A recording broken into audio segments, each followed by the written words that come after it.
I want to welcome everyone to the video for budgets, and we're going to concentrate on the master budget on this one.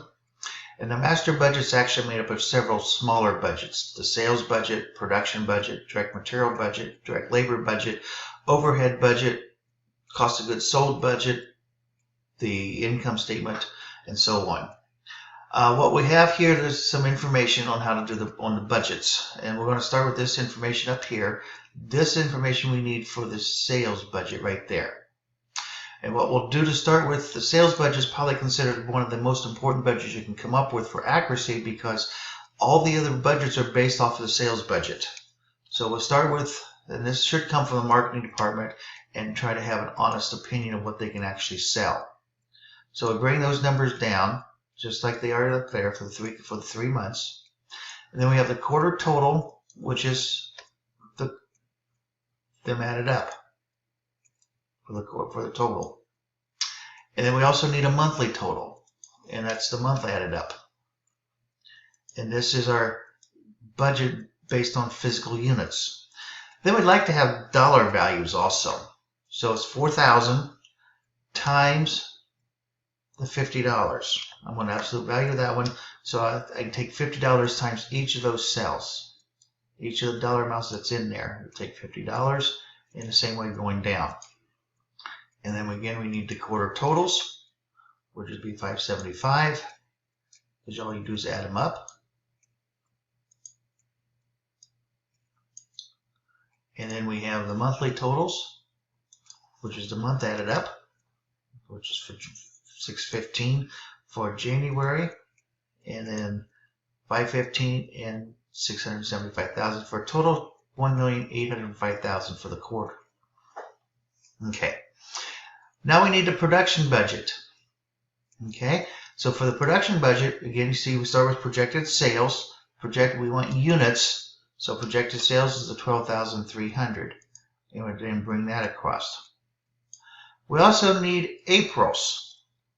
Well, April's up here given to us is 14,2. Okay, you'll see why we'll need April's in a second. Desired ending inventory, which I'll tell you right now, is 15% of next month's sales. So we're going to use a round function. Next month's sales is 10,300 times 15%, no decimals, so it's 1545. And then 15% of March would be February's ending. April, we have to recalculate, because we have a quarter total in there. So it's the 14,2 times the 15%. So that's 21,3. And then April, we'll also have to recalculate, because that would be May's, right? And May was up here given to us as 15,000 times the 15%, comma 0. So it's 22,250. Okay, now the quarter total for the first one is these added up.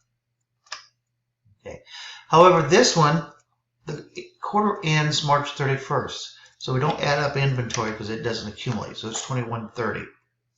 The production needs is the two added together, because this is our total production that was going to be required for the month, so we add those up. And then beginning inventory, well, for January, that would be December 31st ending inventory. So equal, round. December 31st is the 12,300 times the 15%.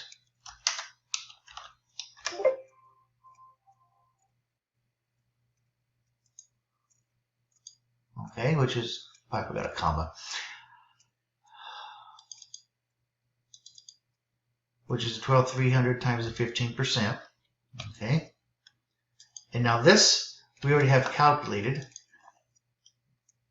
January's ending is February's beginning. March's ending is February's beginning. April's ending is March's beginning. And the quarter, for the quarter, the beginning inventory would be January's beginning. And the reason why we want that is because we want to subtract off the beginning inventory because we don't need to produce that. It was produced last month. So we subtract them all off, and that's our ending inventories that we have. Production required. Okay, that's the production required for the month. So we need to produce 12,000 units in January, 10,780 units in February, 13,605 in March. So then we go to the material. Since we have that, we go to the material. So we have the production required was 12,000. So you bring that across, all the way across. That's the production requirement. Pounds per unit, well, that's 7.75. That would be gotten from the engineering department or something that you would have or based on time studies, but we know it takes 3/4 of a pound to produce this stuff. Then we would multiply those out, and we have 12,000 times the 0.75, comma 0, and we can bring that across.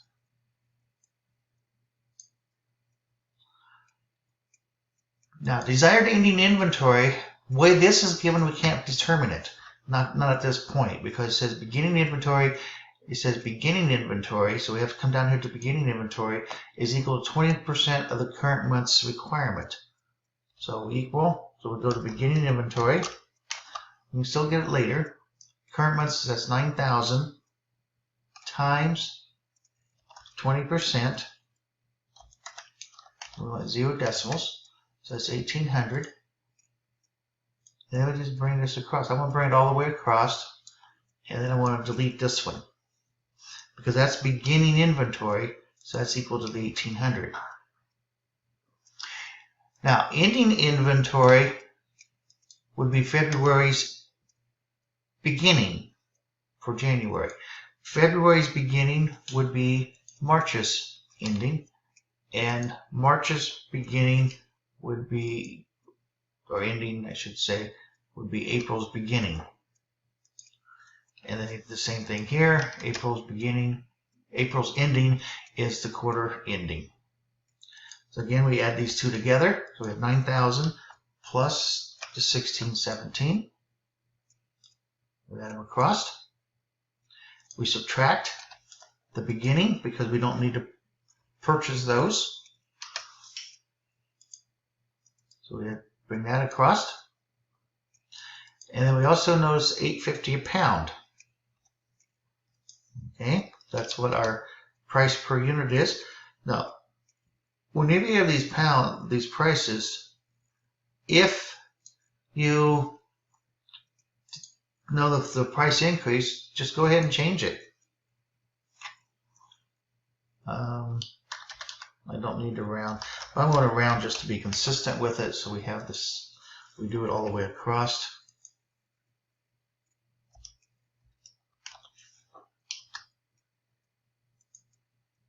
Okay, then bring them across. That's 234,915. Okay. So now that is the direct material budget. The direct labor budget. Again, we come back up here and we say, okay, we need production required is the 12,000 for the month. We bring it across. Now, units required, I did change that. I think that should be 51 minutes now. Okay, so we have equal, round. We have 51 divided by 60.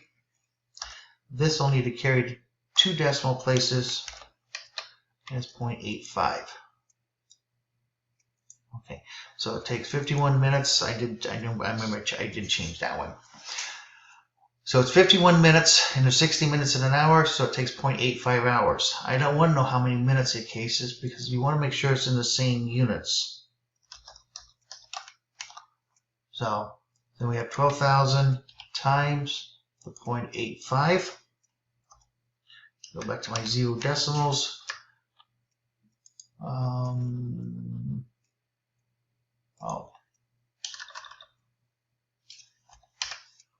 10,200 hours. Okay.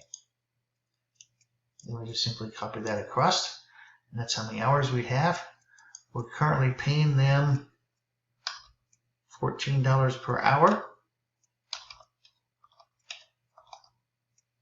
Okay, so we multiply it out. 10,200 times the 14.